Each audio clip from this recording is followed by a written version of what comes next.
Ladies and gentlemen, today we turn our attention to one of the most feared prisons in the world, White Swan Prison in Russia. Located deep in the Ural Mountains, this maximum security facility is notorious not just for its physical isolation but for its psychological terror and unyielding control. Prisoners here live under a regime designed to break the human spirit. Inmates are forced to march with their heads down, forbidden from looking guards in the eye. Silence is enforced like a weapon, creating an oppressive atmosphere where even thoughts feel monitored. This isn't just confinement, it's a crushing assault on one's identity. The cells are stark, small, and cold. Every movement is restrained. Even the black and white uniform symbolizes their erased individuality, reminding them daily that they are no longer people, but numbers. White Swan stands as a reminder of how punishment can go beyond physical pain, turning into psychological torment. It raises an urgent question. Where do we draw the line between justice and cruelty?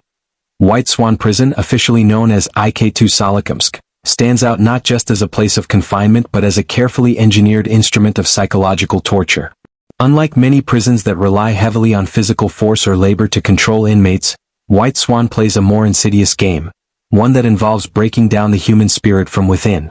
Designed for those deemed too dangerous or unmanageable, it is the ultimate symbol of Russia's strictest penal culture. The tall concrete walls and barbed wire keep the bodies in. But it is the invisible walls, the rules, the silence, the surveillance, that imprison the mind. At White Swan, psychological torture is subtle, methodical, and relentless. From the moment a prisoner arrives, they are stripped not only of their freedom but of their identity. The prisoners are required to walk with their hands behind their backs, heads bowed, facing the floor at all times. This posture is not just for security, it is a deliberate attempt to enforce submission. Looking up, making eye contact, or even glancing at a guard can invite punishment. It's a system that constantly reminds inmates of their insignificance, a silent declaration that they no longer have the right to see, speak, or think freely. This culture of control strips away personal dignity. Inmates, despite being adult men, often hardened criminals, are reduced to a state of enforced helplessness. Their daily routines are governed by strict schedules. Meals, exercise, and even sleep are timed and supervised. The prison's architecture supports this too. Most cells are built to minimize interaction. Walls are thick. Windows are narrow. Light is limited. The cell environment creates a deep, unshakable sense of isolation, even though the prisoner is physically surrounded by others. One of the most frightening elements of psychological torture in White Swan is its insistence on silence. Unlike other prisons where inmates may argue, fight, or create noise to vent their frustrations, White Swan enforces a suffocating quiet. The only voices allowed to break the silence are those of guards or officials, voices of authority. Prisoners are often unable to talk even among themselves. Over time, this stifling quiet becomes an auditory void that burrows into the psyche, amplifying every passing moment. It becomes a psychological weight, crushing the spirit slowly. Silence, combined with darkness and isolation, creates fertile ground for paranoia. Prisoners begin to feel watched at all times, even if there is no one around. The cameras, guards, and regimented routines instill a sense of invisible surveillance, the kind that never lets a person feel free, not even within the confines of their mind.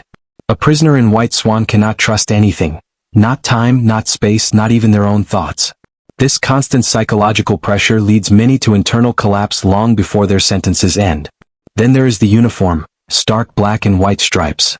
Unlike bright colors or casual clothing, these uniforms are designed to erase individuality, making everyone look the same.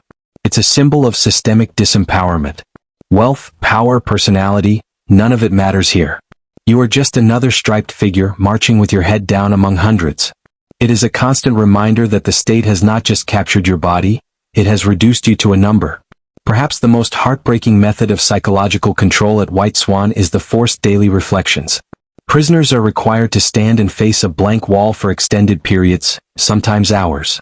This is not just physical punishment. It is carefully calculated emotional sabotage. Facing a wall means facing emptiness. It's symbolic of having no future, no past, no meaning. Over time, prisoners report hallucinations, emotional numbness, and a deepening disconnect from themselves. Some liken it to being erased slowly day by day. What makes all this even more tragic is the sense of abandonment. In a place like White Swan, there is little hope of rehabilitation or reintegration into society. The system is designed for containment and control, not restoration. And for hardcore criminals that may seem justified. But the psychological wounds sustained here are not just about punishment, they're about total annihilation of the human spirit. The scars left behind are largely invisible, yet they are undeniably present. Perhaps the greatest cruelty of White Swan's psychological torture lies in its invisibility. There are no bruises, no broken bones, no bloodstains. Just empty eyes, quiet voices, and minds that have been conditioned to comply. For the world outside, psychological torture is difficult to prove or quantify. But for those inside, it is a daily reality, one that turns minutes into hours and years into lifetimes. This system is not an accident. It is intentional and calculated. White Swan has mastered the art of breaking prisoners without lifting a hand. It demonstrates how psychological manipulation can be more devastating than physical abuse. It exposes the dark side of discipline when applied without compassion or purpose. White Swan Prison, known formally as Ikitu Solikamsk, is a fortress of control, fear, and unwavering discipline. It's a place where rules are not just enforced, they are woven into the fabric of every moment, every gesture, and every breath a prisoner takes.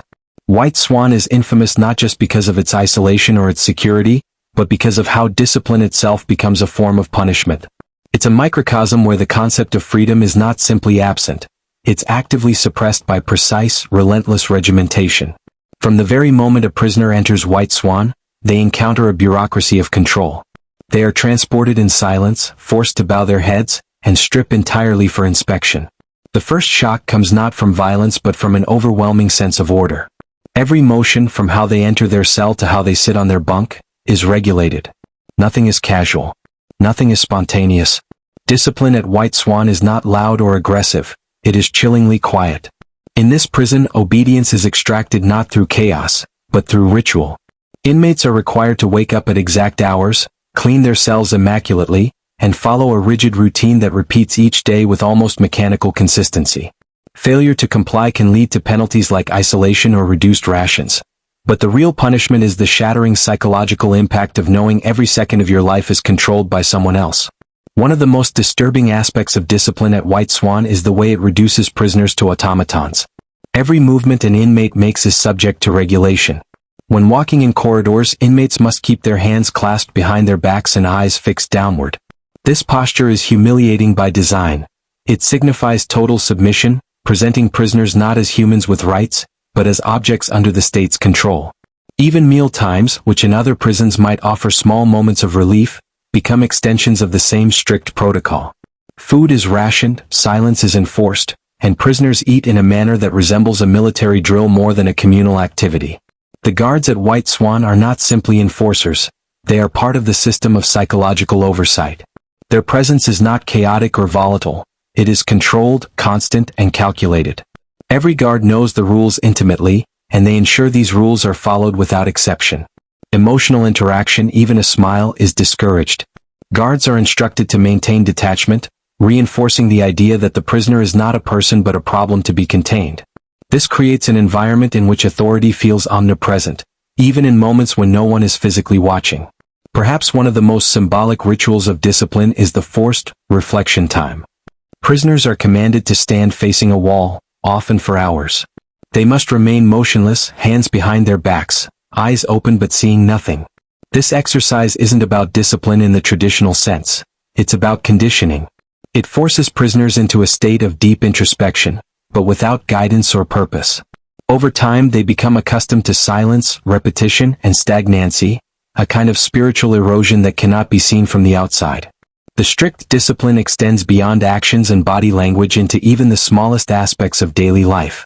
Imagine having to ask permission not only to speak but to turn your head. Imagine being punished for turning a page too loudly.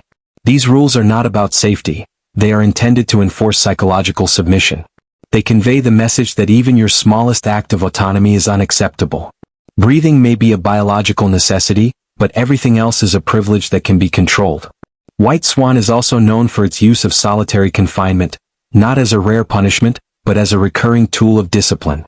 These small, stark cells offer little light, no conversation, and nothing to do. Some prisoners spend months here. The silence becomes maddening. No sound except the echo of their own thoughts.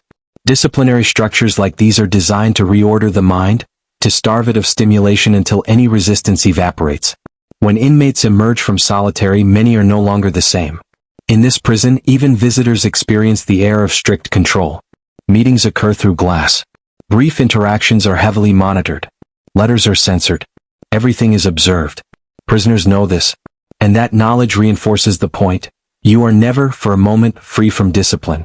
Some might argue that strict discipline is necessary for managing dangerous criminals, and perhaps in some cases, it is. But at White Swan, discipline is more than a means of maintaining order. It becomes a psychological weapon that chips away at the human soul.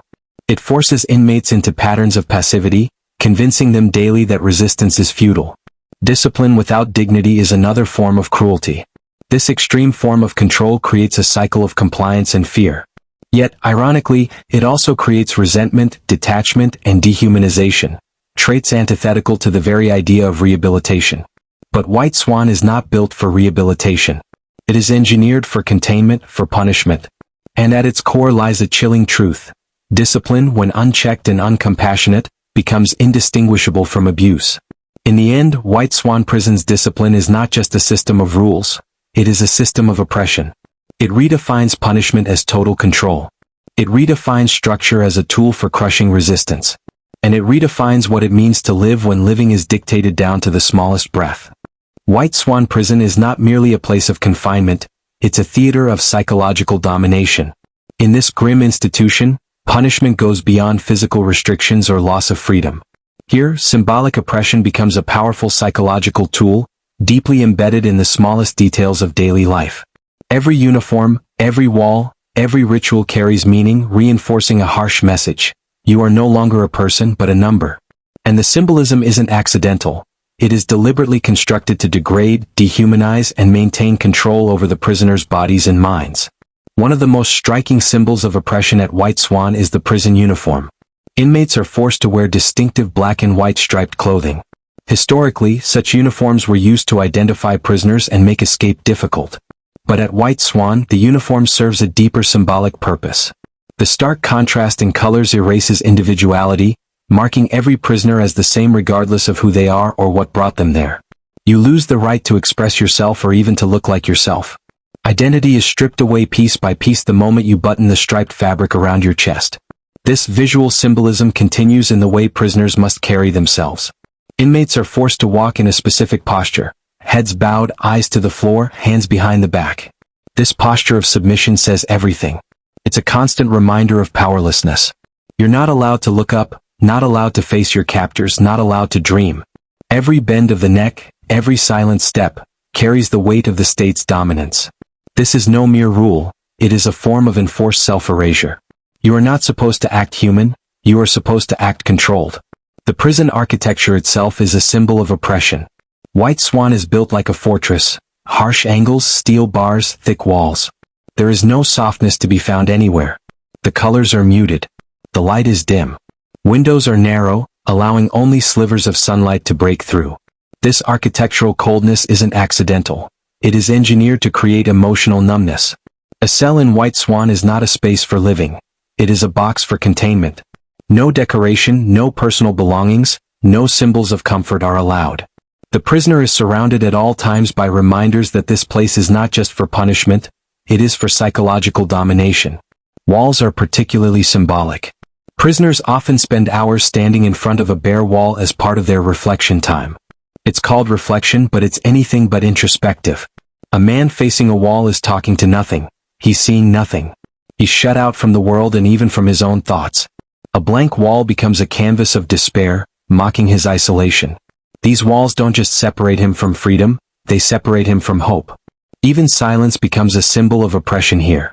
In most contexts, silence might bring peace. In White Swan, silence is weaponized. There's no idle chatter. No jokes. No personal conversations. Absolute quiet rules the atmosphere. Prisoners are allowed to speak only when spoken to. Even among themselves, conversations are restricted. This symbolic suppression of voice represents the state's ultimate control. The prisoner is not just physically bound but vocally erased. He cannot express himself, share his pain, or even acknowledge his existence through words. Another layer of symbolic oppression lies in the rituals. Ritual cleaning, ritual marching, ritual silence, all designed to push the prisoner into a state of total compliance. These are not acts of necessity, they are acts of domination disguised as discipline. It's a system meant to break the spirit by making the mundane a constant reminder of subservience. The fact that these routines are repeated daily is key. It's not the difficulty that crushes the prisoner, it's the monotony, the sense that each day is the same with no variation, no moment of relief. Time becomes meaningless. Days bleed into weeks, weeks into years, and the prisoner slowly unravels under the weight of repetition. Symbolic oppression at White Swan isn't purely psychological. It's systemic, designed to dominate every aspect of life. Even the sound of a door closing carries meaning. The clang of metal bars is a reminder of captivity. The sharp sound of boots on concrete is a reminder of power. Every sensory experience is tainted by symbolism. And it's cruelly effective. Symbolic oppression leaves marks that cannot be seen in medical reports or photographs. It creates wounds that do not heal easily. The moment a prisoner leaves White Swan, if they ever leave, they carry with them a silent burden. They've lived through a system in which everything was designed to inform them daily that they are lesser, not worth dignity, not worth voice, not worth freedom. White Swan isn't simply a prison, it's a message. A message about absolute state power. About how authority, when unchecked, doesn't just imprison bodies, it conquers minds. In its symbols, its silence, and its stripes, White Swan stands as one of the most chilling examples of how psychological control can be enforced not just through actions, but through meaning. White Swan Prison is a chilling monument to the extremes of state control, and its methods have not gone unnoticed beyond Russia's borders. The prison has sparked global debates on human rights, challenging the world to confront uncomfortable questions about the balance between security and humanity. At the heart of this debate lies a critical issue. Can a nation justify psychological torment and dehumanization in the name of maintaining order, even among its most dangerous offenders? International human rights organizations, including Amnesty International and Human Rights Watch, have long raised concerns about White Swan's practices. The issue isn't simply that prisoners are serving sentences for horrific crimes. Many are, but that the punishment continues beyond legal sentencing. In White Swan, the penal system becomes a psychological weapon, inflicting long-lasting mental damage that goes far beyond rehabilitation or retribution. Critics argue that this veers directly into the realm of cruel, inhuman, or degrading treatment, a violation of international law under the United Nations Convention Against Torture. At the center of this controversy is the concept of psychological torture, a type of punishment that leaves no bruises, no broken bones, but instead gnaws away at the mind. Psychological torture is harder to document, harder to prove, but no less real. In White Swan, isolation, silence, and rigid discipline are used not just as organizational tools, but as instruments of mental degradation. The so-called reflection walls, where prisoners are forced to stand for hours facing a blank surface, offer a stark symbol. A human being reduced to staring at nothing, contemplating nothing, becoming nothing. Human rights activists argue that this crosses a moral line that no state should be allowed to cross, regardless of the prisoner's crimes. Supporters of White Swan system, however, paint a different picture. They insist that such harsh measures are necessary to maintain control over individuals who would otherwise pose ongoing threats to society, even from behind bars. Many of White Swan's inmates are serving life sentences for murder, terrorism, gang violence, and other severe crimes. From a security perspective, the argument goes, these are not individuals who can be rehabilitated through education or standard incarceration. In such a view, extreme measures are not only justified, they're required. This, in turn, brings us to a painful paradox. If a prisoner has already been deprived of freedom, is it acceptable to take away their identity as well? Does a state have the right to treat individuals as objects, or even animals, as long as they are legally guilty? The global debate around White Swan forces a reassessment of basic human values. How we treat society's worst criminals says much about who we are as a civilization. Are there lines that should never be crossed, even in the pursuit of justice?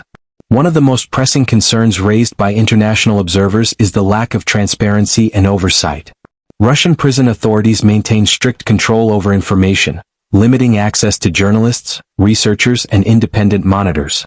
This secrecy raises suspicions. What happens in isolation cells? How do guards enforce discipline when no one is looking? What is the long-term psychological status of inmates? Without transparency, it is impossible for the global community to assess whether human rights are being respected or violated in these institutions. The symbolic oppression we see in White Swan, the uniforms, the silence, the regimented posture, becomes more than a domestic disciplinary philosophy. It It becomes an ideological statement. It tells the world not only how the state views criminals, but how it views control itself. Countries with less authoritarian prisons wonder whether such extreme measures actually promote safety or simply perpetuate cycles of trauma. Prisoners who survive years or decades in such conditions often re-enter society, if they ever do, damaged and disconnected, monuments to suffering rather than reformed citizens. White Swan also exposes the discomforting fact that human rights debates often become selectively passionate. While some nations voice concerns at the international stage, they are often reluctant to challenge Russia directly.